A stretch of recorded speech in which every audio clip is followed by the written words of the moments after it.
Good. All right. Give people 2 seconds. Hello, I am Carlota, Sage. Show me the money. I'm going to introduce myself first because I like myself a lot and I love talking about myself. So there's my mug with my mug. I am a virtual CISO. I was a solar practitioner for a few years, and I joined 3 months ago a company called Fractional CISO. And all we do is take small organizations in that 50 to 100 employee space that are ready for cybersecurity strategy, but not ready to hire a CISO. And so before I joined Fractional CISO, I actually developed a whole bunch of tools to help my clients, me communicate with my clients who were not security practitioners. And what I found is that they were very valuable for people who are security practitioners and need to be able to speak with business users, right? So please feel free to follow me on Twitter. You get the hot takes and the shit posting. LinkedIn, you get the more professional messaging. I want to point out, I always do this because I think it's very important. I'm a college dropout. I dropped out of Auburn University. I went to Durham Tech Community College. I graduated from NC State, a public university, with a degree in textile chemistry, of all things. And I did eventually find my way into tech after being a research chemist for a few months, going, wow, this is cool. But I was really interested in networking lab equipment to automatically dump data into a database. So I was like, I'm in the wrong industry. I got into tech. 10, 15 years later, I got a master's of information and knowledge strategy from Columbia University. So my point here is, don't rule out college dropouts, don't require degrees, don't require certifications, because my hope is that one day everyone in this room, if you're not already a hiring manager, you may have that opportunity. So thank you. So at no point in my career did I go, hey, I want to be a CISO, that's a great idea. I actually, like I said, I was a research chemist. I put myself through college doing web development, and I eventually ended up at a little startup one day called FireEye. And I was there for a 6-week contract, and that's how I got into security. So with that in mind, I have spent a lot of time in my career before FireEye and before security communicating high-tech concepts to either high-tech audiences or to very low-tech audiences. So if you've ever been to support.netgear.com or help.netflix.com, I did both the back ends, the front ends, and the writing style guides for those help sites. So that's my background. Once I found security, I found that I was really good at communicating security concepts to non-security people. I've spent my whole career in that squishy space between technology and business, technology and non-technology. So I wanted to give you a little context on why I think this is important.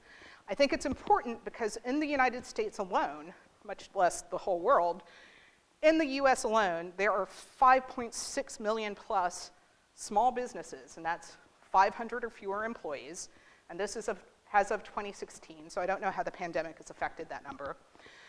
Of that, the majority of those organizations are less than 100 employees. And so we tend to hear from security vendors and Fortune 500 companies and large-scale enterprises that can afford to address security at scale. But what we don't hear from enough are people who are helping those sub-500 employee spaces, because it's a very different model. And the other thing as security practitioners and the security vendors like us to focus on the technology, and there's a lot of FUD that drives that technology purpose. But what you have to remember is that the data we're protecting, no matter the size of the organization, that data lives at the intersection of people, processes, and technology. And you hear that phrase a lot in security, and you hear that phrase a lot because that is a knowledge strategy phrase. Knowledge strategy is the science and the art of aligning people, processes, and technology for business outcomes. So, in the legal profession, which is another knowledge industry, they align people, processes, and technology for legal outcomes. Security aligns knowledge, processes, and technology for secure business outcomes or risk-conscious outcomes. That's why you keep hearing that phrase over and over again. We have to keep our focus on the data. I'm going to make a slight assumption, and I know never make an assumption, I'm going to assume that you are all somewhat technical or familiar with technology, and we're going to ignore that completely, right? Because I don't think that's why you're at this talk. You're at this talk because you want to understand, how do I talk to people? So we're going to focus in at first on the people lens. And we're not going to spend too much time here because that's another hour-long talk on the psychology of getting people to do what you want. But the first thing I want you to know people lens is that you are not your average customer. And you've heard that at several talks today. You are not your average customer. You are the security expert in the room. Even if you're just an IT person and you are the security expert in the room. I became a virtual CISO not because I'm great at identity management or threat hunting or any kind of technical capability. I became a vCISO because I was acting as a virtual CTO for a nonprofit in Atlanta. And I kept flagging security. I kept trying to get them to hire a CISO. And I'm like, you guys have got to have somebody dedicated to security. You're supporting 2,400 museums, archives, and libraries with digital services. You gotta have somebody to cover that space. And they were like, oh, well, you seem to know more about this than we do. Would you be our vCISO? Okay, because for them, I was the security expert. It just so happened that I was very lucky that 6-week contract that I took at a little company called FireEye, right, turned into a nearly 5-year employment with FireEye, and that's where I found my love of security, and that's where I met several people in this room who are very kind and not heckling me yet. But yes, I actually ran FireEye's communities. They're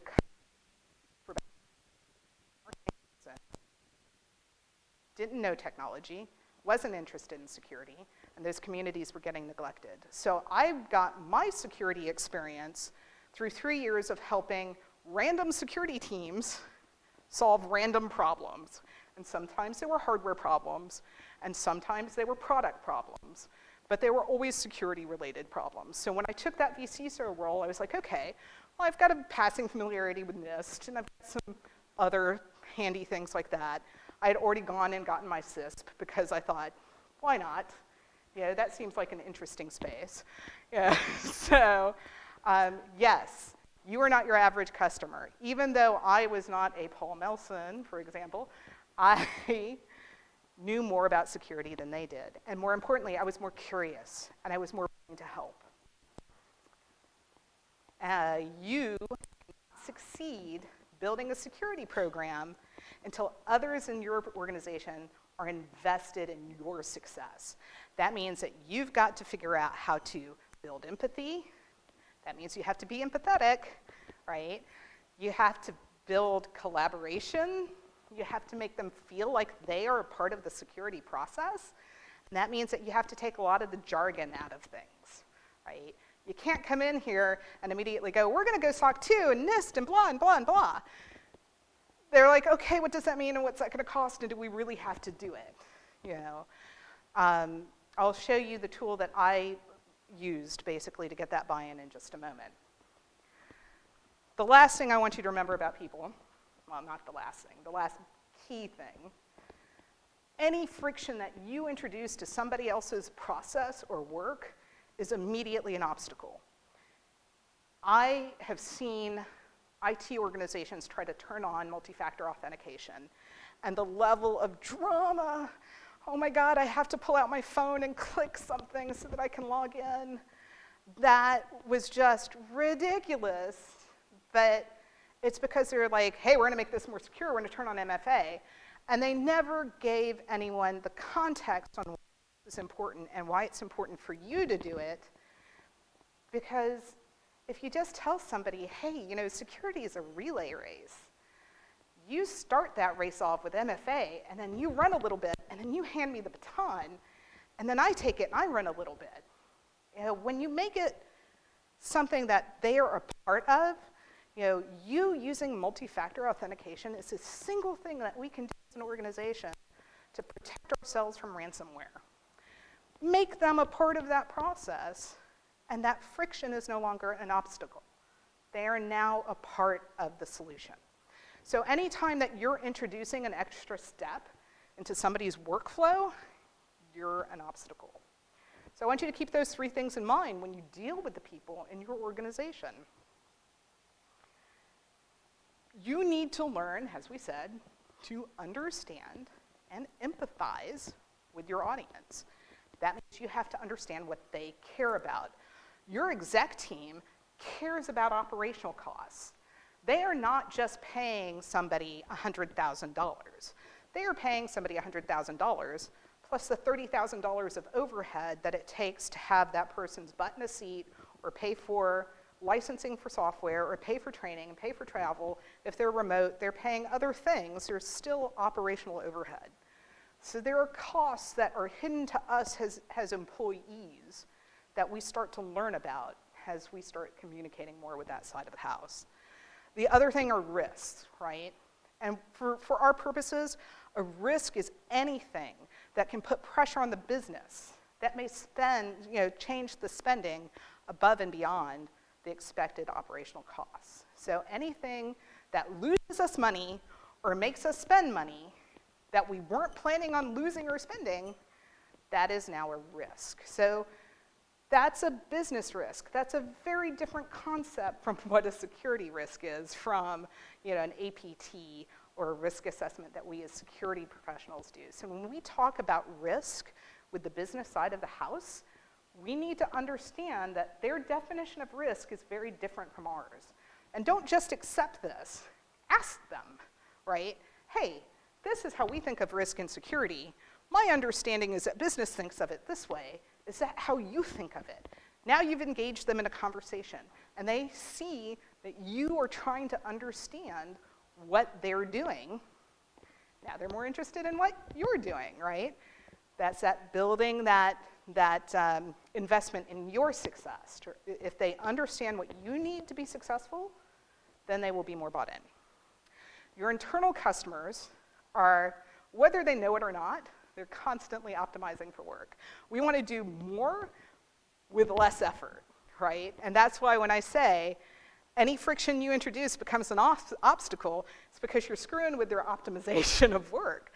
If I have to work harder, even if it's an imaginary work, you're not optimizing my efforts.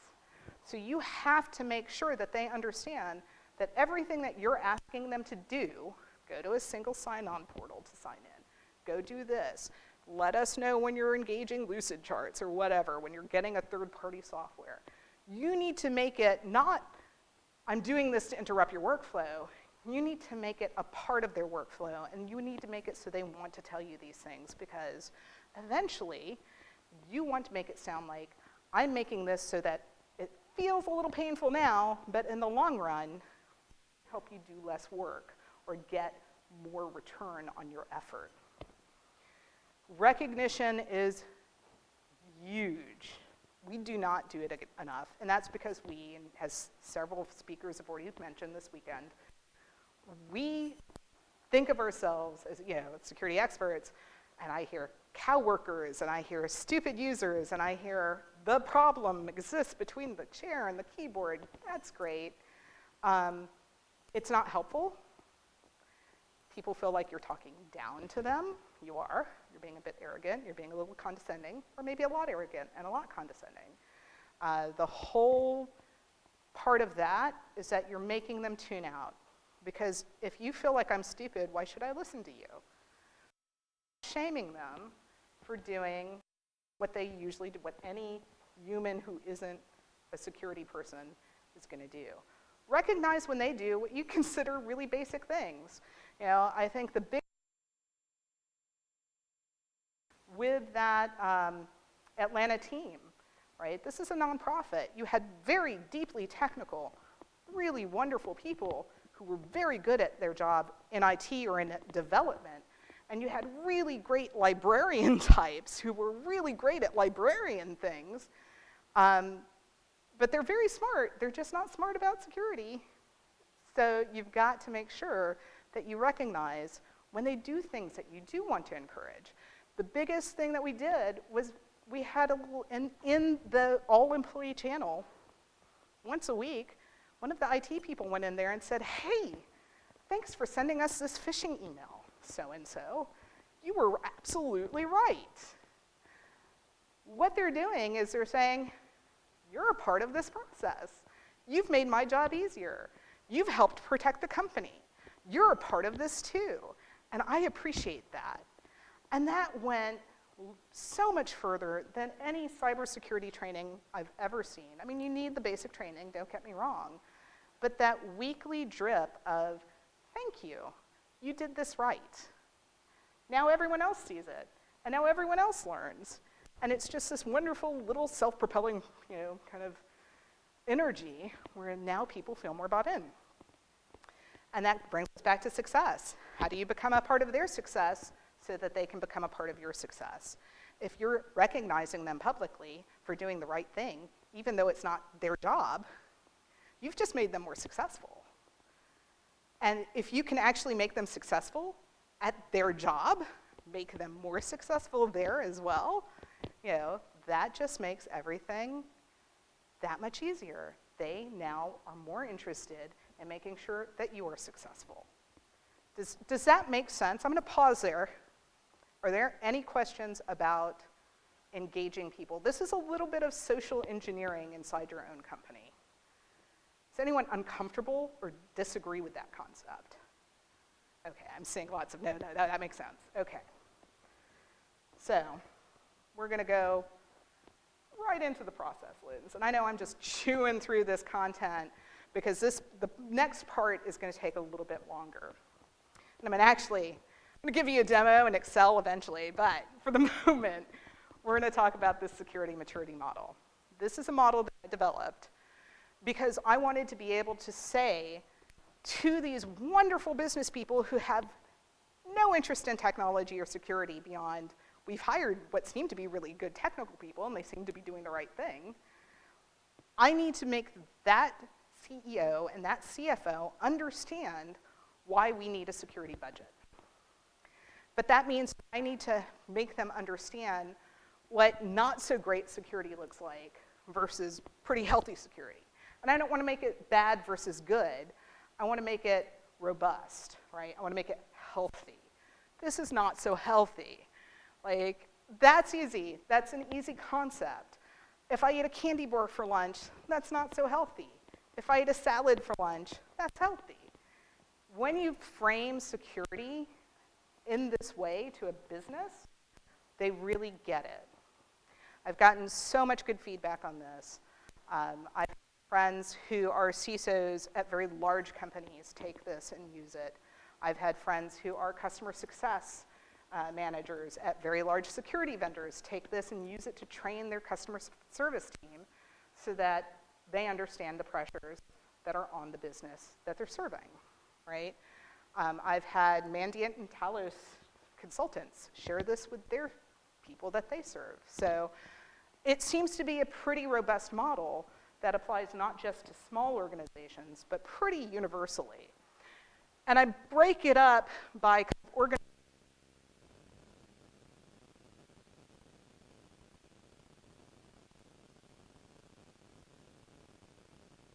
This model, I will say, is in my GitHub. If you go to Carlota's, I think it's hub.com/CarlotaSage, there is a Show Me the Money repository.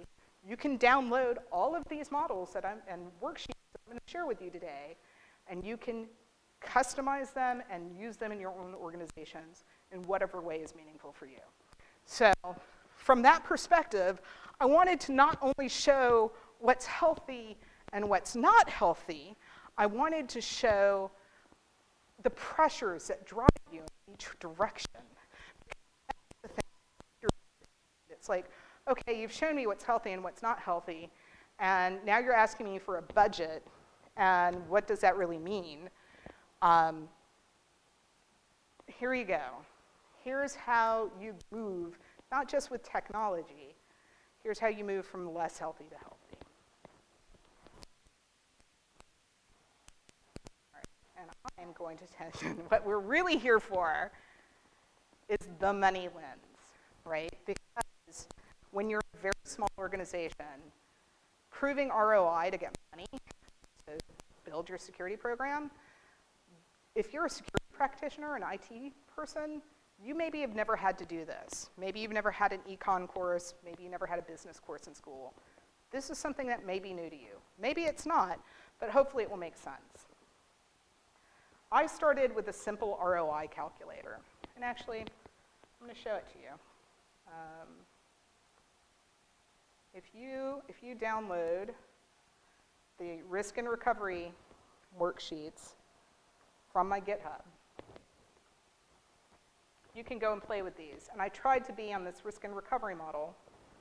How do I embiggen this? Oh, I don't know. Anyway, we'll top left. There we go. There we go. All right. I've tried to be as descriptive in these worksheets as possible so that you can share them with anyone. You just have to enter your information in the purple spaces, and then we'll automatically crunch numbers. So where's my ROI? Okay, I'm going to have to go back. I actually didn't download my own ROI model, so I'm going to have to go back to that. Hang on. Come on. All right, so on the ROI model that I did not download, my apologies, and that is not in the risk and recovery estimate, the ROI model is very simple. It's about efficiency and productivity. If I have 80 employees who make $80,000 a year, and I think I can save them 15 minutes a day, right, and my total project cost is only $100,000, then my ROI is in 6 months. All you have to do is fill in the green boxes on this one, and it will actually populate everything else. So if you are proposing a project that is going to cost more than productivity saved, you're probably not going to get the money for it, right? You want the number, that $200,000, you want that savings to be bigger than whatever you're proposing. It really is that simple. If I can shave a minute a day off of 1,000 employees' times by optimizing an internal search engine to search 15 to 25 content repositories in a 3,000-person company, then my ROI in that particular case was about 4 months, because I actually did that, right? It becomes a very compelling argument, and it's an easy thing for people to buy into. I'm not saying that I'm going to save you days of effort. I'm spreading it over, realistically, maybe that's one team, maybe that's a whole organization, depending on who you're talking about. But you've got to be realistic. You've got to get them to agree. I knew in my heart, and in my number crunching, and in all of the data that I pulled from the search engines, that I could save those teams 30 minutes a day, because there literally were 25 different content repositories. But because I only said I wanted to save people 15 minutes a day, or 1 minute a day, I got much easier buy-in on that. And then the numbers are imaginary, but to a CFO, they don't. To me and you, this feels kind of like, oh, that's okay. Is that really money? To a CFO, this is really money. And if they don't agree with your premise, they'll tell you. And they'll tell you what they think that premise should be. And then you can change the formula and update the spreadsheet. Everybody's happy. Like, the biggest pushback I've ever gotten was on this ROI calculator, and it was a sales going, nobody's going to believe that. And I was like, okay, take it to a CFO and find out. I've never had a CFO push back on the money part or the concept. I've had them adjust things. But when you give them something like this, it's a lot easier to speak their language. And it may feel unnatural for you, but productivity is a real thing that CFOs worry about, right? So, any questions on the ROI calculator? Is anyone here who goes, that's just not possible, that's not realistic? Oh, okay, cool. No sales engineers now. I use that ROI calculator, and Adrian Sanabria, I believe, once posted, several times has posted to Twitter and shared a calculation on, and I've got the link at the back of the worksheet, on how to estimate the money that you're spending on a single incident. his concept and my concept, and I smushed them together. And I said, okay, we can actually really get a lot of information about how an incident can affect an entire organization. So he was looking at how much money are you spending on the incident response as a security team, and I'm saying, okay, that's good information to know, but how much money are we losing in productivity, potential service renewals, or that kind of thing.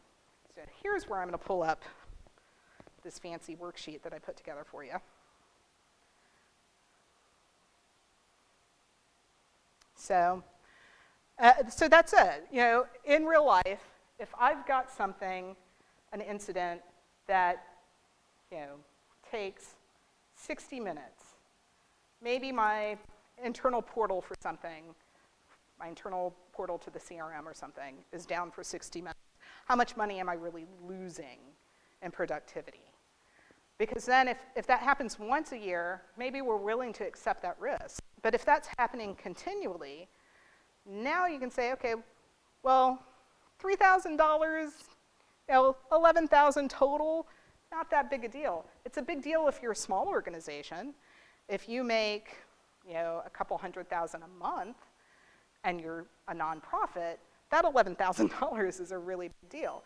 If you're an enterprise organization, you can change those numbers. I mean, maybe your help desk is 300 people, or your customer support center is 1,000 people.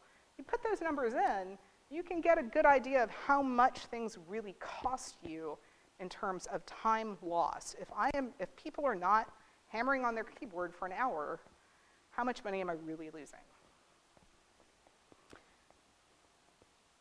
I also did this from a service perspective. So if I am, in this particular case, a web provider, this is a content service, and my sites get DDoSed, I lose 5,000 a day, 220 an hour, $370 a minute. And if you're a nonprofit, again, that 5,000 a day starts to kind of add up. You see the money adding up in their head. The bigger the problem, the bigger that number, right? Now if I'm down for, well, that's right? So that service disruption is up top. Support impact estimates. If you are a service provider, you probably offer customer support. And maybe you only get, usually, 200 cases a day. Okay, that's in your operational model. Now you're suddenly getting an extra 150 cases that you weren't expecting to. You weren't expecting to have to pay that money. When you're in support, or in a support operations role, you know how every contact costs your organization. When I worked at Netgear, a phone call to Netgear cost $18. I knew that. I knew that because we could divide how much money we were spending by how many phone calls we were getting in a day, and there you go. Every phone call costs $18. If I can save 10 phone calls a day, I save $180 a day. That math becomes very simple in a support organization because you have tickets and you're tracking all of that. So incident response, so support is one thing. You can also make that a customer service thing. There are a lot of ways you can apply that model to other parts of your organization. On your incident response, how much is my network engineer, my service delivery engineer, my security analyst? Change those to whatever's meaningful for you. Fix the salaries, how many people you have. Whatever that number is your number, right? And the recovery costs. How many new employees do I need to hire? What's the average salary I'm going to spend on those? What's that cost of labor? How much did it cost me to change my platform when that platform I was using got hosed, right? I mean, if your WordPress blog gets hosed and you were thinking about changing the platform, maybe you'd already budgeted for it. Great. If you hadn't, here's what it's going to cost.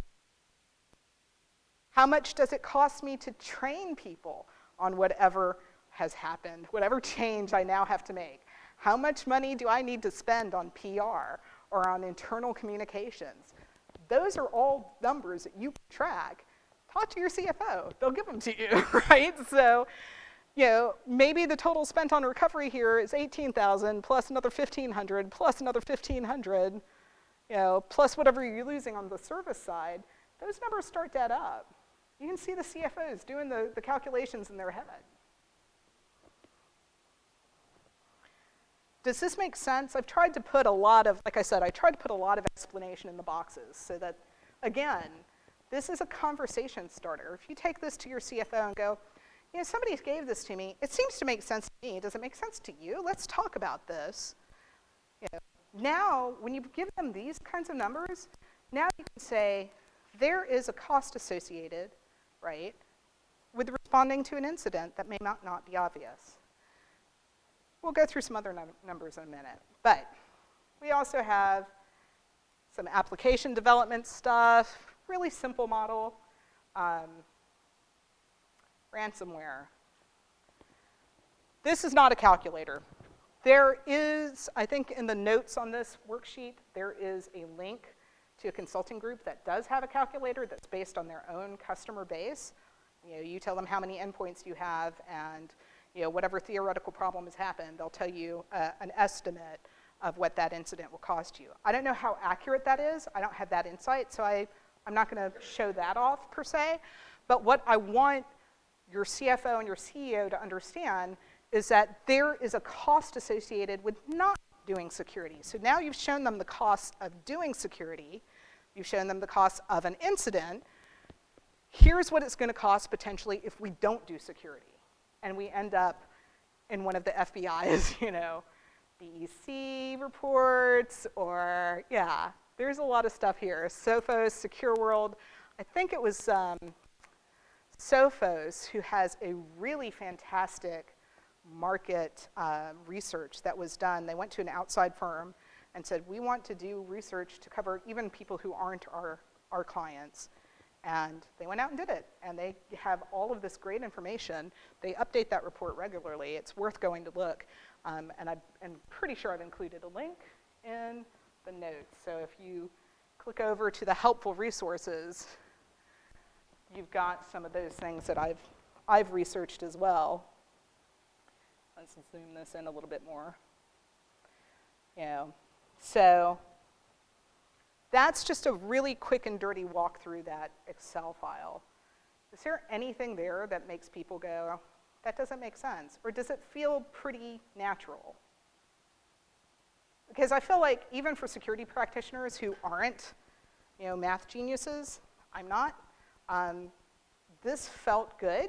Not only did it feel good, it was a good enough conversation piece that I've never had to go to any of those other outside resources. I've always taken that security maturity model, and I've taken those risk estimates, recovery estimates, and pretty much gotten what I needed out of that.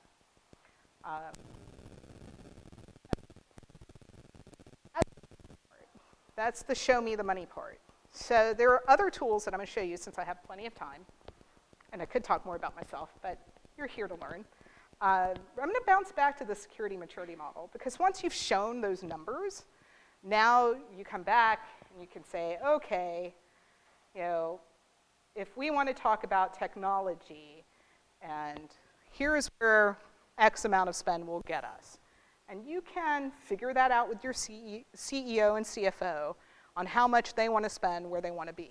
Now, the security maturity model is fantastic. I've gotten huge amounts of really great feedback, and I really appreciate it. In fact, I think like half the people in this room have given me feedback about it. There is a more simplified version that fits onto a slide deck, so that if you're having to present for some reason to the C-suite or to the board, you can take that more complicated model and make it a little more accessible. I like it. It's a little dumbed down. I would definitely start with the bigger one. But more importantly, you can take that bigger one and you can really operationalize it. So it's great to say, hey, my organization is healthy, not healthy, whatever. How do I move from one side of healthy to the other, or not healthy to healthy? And everything that we've done in that organizational model, we can now pull in that ad hoc, compliance-driven risk base. We now pull that in, and we make a 1 to 5 scale out of it, right? And you can put in your different teams that you're using, and you can decide whatever is meaningful for you in terms of cross-functional relationships, cybersecurity operations. On those cross-functional relationships, I always start with business alignment, because if you're not talking to the business and understanding what they need, you can't secure them, right? Because you don't know what data they really care about. You may have plenty of access to databases, but maybe that's not where the data they actually care about lives. We talk a lot about shadow IT, because everything is cloud first these days, and if you're not cloud first, people feel free to be cloud first on their own, Lucidchart is great about calling you and going, hey, you got 30 people in your organization using Lucidchart. Don't you want to buy an enterprise subscription? Yes, you do, because that actually does reduce your cost. But more importantly, you've just found out that 30 people are using Lucidchart. Maybe they never told you that. I have one client that manages everything. They have gotten really good. They have driven their culture to one login. Everything goes into one login. You need to put every password you have in one login. If it is related to this business, put it in one login. So when I went to them and said, great, how are we managing vendors for you? Well, who are your vendors? Right? So here's what you do. You go to your one login and you dump out everything, where are people saving their passwords to, and then you also go to your CFO and your finance team and you get a dump of who you're paying. And between those two things, you get a really good idea of your vendor list that you now have to manage. Yay, raw. But that business alignment, what are you doing? Where are you doing it? Like, I like to call the business up and say, or do a Zoom meeting now, right? Hey, walk me through your typical week. I don't come at them with security crap. I go, you come in, you sit down, you fire up Slack, you check your mail. What happens next? Oh, well, we did this and that. Every conversation I've ever had with a team, that first conversation, their IT team finds all kinds of things that they didn't know. There's at least one application that people are using that IT had no insight into, right? Or security had, well, most of these orgs don't have security. I'm the security, right? So those very casual conversations can be very, you want to keep that tone friendly. You want to make sure I'm not here to change anything you're doing. I don't care if you're sharing passwords right now. We'll get to that. I just need to understand how you do your job so I make sure I don't screw anything up. And when you approach it from that way, people are like, oh, you just don't want to mess my day up. That's great. Yeah, let's talk about that. All right, great. You're sharing one password across 5 people. Okay, that's fine. Look, if the license is $1, go ahead and get the license. If it's more than that, let's have a discussion later. But for the moment, could you at least put that password into the password manager? Because it'd be really nice if we're only sharing it with 5 people and not 5 others who've left the company. Oh, yeah, okay, that makes sense. Like, I'm not asking you to stop or change what you're doing other than let's just put in the password manager so we can change that password and the people who need it have access to it. It's that simple. And people are so positive when you come in with that attitude. I don't want to screw anything up. I just need to understand what you're doing so I don't screw anything up. And people really like that. Because they understand you're trying to make them successful, but you can't make them successful if you don't know what they're doing. The other thing that comes out of those conversations is you can see where different groups are maybe leveraging similar tools that you can automate some of that workflow through. Or maybe they're using the same tool and they're using it in very different ways. And there's some efficiency that you can teach one group that you've learned from the other. There are a lot of gains to be had in just sitting down with people and figuring out what it is they do. Okay. That is the maturity model. The other thing I have, for anyone, and this is kind of, I thought about making this show me the money talk, because originally it was just about those 2 worksheets, the ROI worksheet and the risk and recovery worksheet. It's evolved, obviously, because I put together the security and maturity models. I've also, for people who strategy. I've put together a real simple one-year strategy sheet. Your one-year strategy is just taking, again, those pieces that we talk about in the maturity model, and there's a bit of repetition here. When you use the same concept over and over again, the business starts to get it, right? And you just say what your goals are for that first year. It doesn't have to be very fancy, right? It's just, what am I trying to achieve this year? Don't worry about next year. Don't worry about 4 years. I'll show you how to worry about that in just a second. But when you're talking about strategy, and you're not used to that maybe when you're doing tech, hands-on tech stuff, now you have to pivot to strategy. Talk to your business side. They'll coach you through this. They'll help you because, again, now you're saying, hey, I need to put together a strategy. I'm not really sure if I'm doing it right.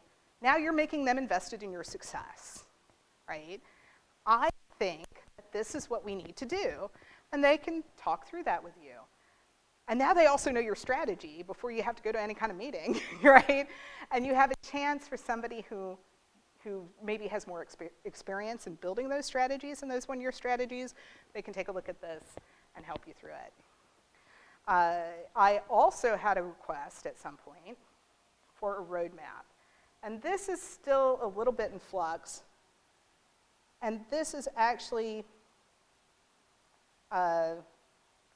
this was originally made for a 150-person, actually a 100-person organization, but they had a lot of different things going on. So I wanted to separate out for them their business systems from their communication and collaboration systems, which were mostly public-facing. The cloud services that they were using to run their content management hosting, and their application development, because they also did mobile applications. So even though there were only 100 people, they had these 4 major things going on that you kind of have to treat a little bit differently. So when I originally made a roadmap for their CEO, I had to take into account all of these different things. I've tried, again, to use this cross-functional relationships, security operations, external relationships, and I've tried to give you just a hint of what each of those are, what security needs to know about the business. And then I give you, if you hover over the comment, I actually give you a little more detail. So,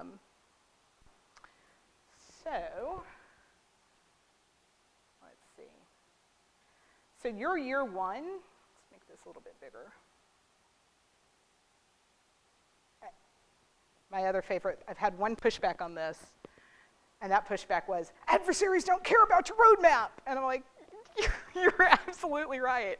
And your CEO doesn't care about your adversaries either, so you've got to put this roadmap together. You're like, you can't escape that if you want money from someone, because now they're going to want to know, okay, I'm giving you a bunch of money for tooling. That's great, and for training. Awesome. How am I getting metrics back on that? How do I know if the money I'm giving you is being spent correctly and that we're seeing success out of that? So a lot of that comes down to, okay, you're not going to see a lot of success in the first year, boss, because we're going to spend all that time setting everything up and all of that. And then we have to get into some ongoing, continuous improvement stuff. This is very generic. I've tried to make this very generic for a reason, because I want you to come in and I want you to fill it out for what's meaningful for your CEO and CFO, right? They're going to tell you what's important to them, right? You may not know the metrics. Tie the metrics to what they care about. Like, if what they care about is selling more subscriptions to their content management system service, great. Let's figure out how getting SOC 2 actually might enable sales. And one of the things I did to figure that out was, let's look at our CRM and see how many leads we lose because we don't have SOC 2. And I literally made the sales team change everything they were doing. No, I had them add a field for SOC 2. And if a potential prospect asked, are you SOC 2 compliant, before I move all of my precious museum artifacts into your content management system, or at least pictures of them, before I spend all of this money and time adopting your content management system and using your service, are you SOC 2 compliant? they were losing out on $150,000 to $250,000 deals because they weren't. Now you have data, and you can go back to the CEO and say, okay, I talked to the sales team. Last quarter, we could not speak to these clients or potential clients because we were not SOC 2, and that was $1 million in the funnel. That might have only netted us $150,000, but that's $1 million in the funnel that we just did not have access to at all. Very compelling reason to get your SOC 2 beyond we have to do it or it's best practice. Now it's actually a part of your sales conversation. And more organizations are asking that of smaller orgs because they do see that as a minimum. You must be this tall for me to ride the ride, you know, for you to push my cart, right? I need you to at least be SOC 2 compliant because that at least tells me, as a larger organization than you, that you're thinking about security in a way that's meaningful to me. And it's a simple checkbox, and people are using it now. That's great. That's great that these larger organizations are holding these smaller organizations accountable, but it also means that these smaller organizations are having to think about security a lot sooner than they would have 10 years ago. We saw a huge influx we at Fractional CISO saw a big influx of customers in the SaaS platform space a few years ago because they were they hit a certain size, they hit a certain kind of tractability in their market, and the bigger guys take note of them, and now they're getting the calls from the bigger companies, and that's one of their questions. Are you SOC 2 compliant? Do you have a CISO? You know, some really basic security questions. Oh, well, we'll go call a fractional CISO type of people, and we'll go get that done. Now we're seeing it with e-commerce platforms. Now we're going to see it, I'm sure, every couple of years, some different market segment, it's going to become really popular. We're also seeing a lot of cyber insurance companies. When they turn down or cancel someone's cyber insurance, they're saying, you don't have a CISO, and you don't seem to have a security plan. And we get leads out of that. So bringing it back here, your CEO wants to know, okay, great, I'm throwing money at you today. What's that get me in the next 1 to 3 to 4 years? I put 4 on here. I think I'm going to trim it down to 3. But in the next 1 to 3 years, what can I expect to see? How does that move the needle on that maturity model? You know, what do we do? These are exactly what I built to talk to that customer, that nonprofit in Atlanta. I still use them now that I'm with a larger vCISO group. These have been really helpful for me. I hope they're very helpful for you. So that's really it for me, unless you have some questions. I see Mr. Stefan. Do you have a question? How often are you seeing companies, especially on the sales side, using loss of revenue as a reason to move forward with security files? That's more and more, I will say. It's becoming more and more popular, especially for the very small, aggressive cloud-first companies, right? Because they're able to spin everything up and down a lot faster. So we see customers go from like 50 to 150, triple their company size in the space of a year. And it's because they're going after targets, and those bigger targets are asking for that. It becomes like 50% almost of their funnel sometimes, right? And building a pool of security questions for your sales team has become pretty much a request from every customer, right? Because we're very clear, we will not be your bid desk. I'm not going to sit there and fill out security applications for you all day. I'll help you make a pool of questions and answers that hopefully I'll give your sales team enough training, enough awareness training, that they hopefully can map those answers to whatever customer questionnaires, and then any questions that aren't answered, we'll do the one-offs on a regular basis. But pretty much every customer now would do the pool of questions for the sales team. So, thank you. That's a good question. Yes? How often are you seeing that your cybersecurity needs to go in a straight line across the healthy red and appropriate? That's a really good question. We are almost never going straight to healthy. Usually to us, they're coming because somebody's asked them for compliance. And it's usually a customer. We're seeing investors ask for it now. So they're almost always coming to us wanting immediately to be in that compliance column. Here, I'm going to pull that back up. Come on. The other thing is we tell people they may be in different spaces, right? They may already be doing some compliance stuff, but they're still doing certain things that are in the unhealthy or less healthy side. So that we've taken to like hitting a check, putting a check in the different columns. Sometimes they're all over the place, but their leadership has decided, because their leadership's willing to spend money on us, right? Their leadership is already starting to move to this box or up here, this organizing principle. Leadership loves seeing that they have at least one check in that green column. Because if you come to us and you're willing to spend the money on a part-time CISO, basically, and a security analyst to go through your stuff, you're way ahead. You're moving in that healthy direction. So we give them that checkbox. We're not brutal. Like, they've already signed the check by the time we start talking about this model. So we don't have to be mean about it. We're not trying to use FUD to sell anything, right? But we are very honest with them. And it's like, okay, you're doing it this way, and it's working right now. But we've seen other clients in that space that if they don't move in this amount of time, this project essentially fails. If you stop communicating with us, guess what? We have a clause in our contract that we'll cancel your contract. Like, if we don't want you to get breached either. But more importantly, if you stop speaking to us for 6 months and we have no insight to what you're doing, we don't want to be associated with you when you do get breached, because we know it's coming, right? And we just try to beat that drum of everyone, yes, everyone is at risk, yes, but you're doing some right things. And the fact that you're talking to us at all is a pretty good sign. So yeah, they can be anywhere on this map. And it's not straight down.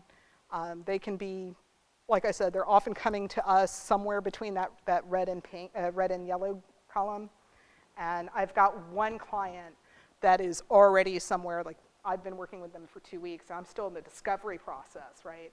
And I can already see they're between the yellow and green, which is great, because for the average client, it takes me 9 months to get through that discovery process, get the gap analysis done. Once I've done that, you're here. I want to get you to this space. That means that we have to do a bunch of policy development and a bunch of program work that nobody wants to do. We've got templates for that. It speeds it up. But to get them from where they are to where they're ready to start talking about SOC 2 is about 9 months. Now, that client that's already in that yellow to green space, I've only been working with them for a couple of weeks, but they're really tight. And we're working on that gap analysis, but I imagine it's probably only going to be 3 to 4 months because they are already doing so many things right. So that means that gives us more capacity to do other projects with them once we get them to that minimum level. Any more questions? Has this been, oh, the giveaway. Okay. Oh, let's see, what have we got? We've got a USB wireless adapter, AC600, Alpha Networks. Okay, so who can tell me, try not to use a maturity model in my head here, ROI, productivity. Who can tell me why you even do it? Give me any answer, really. Kathy.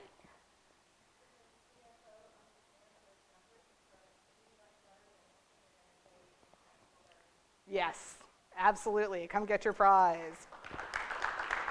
Thank you. All right. Oh, what is this? Oh, I mean. All right. What else did I talk about today? Ooh. Who can tell me any one of the key principles about talking to people that I put up on the board way back at the beginning of the talk? Yes.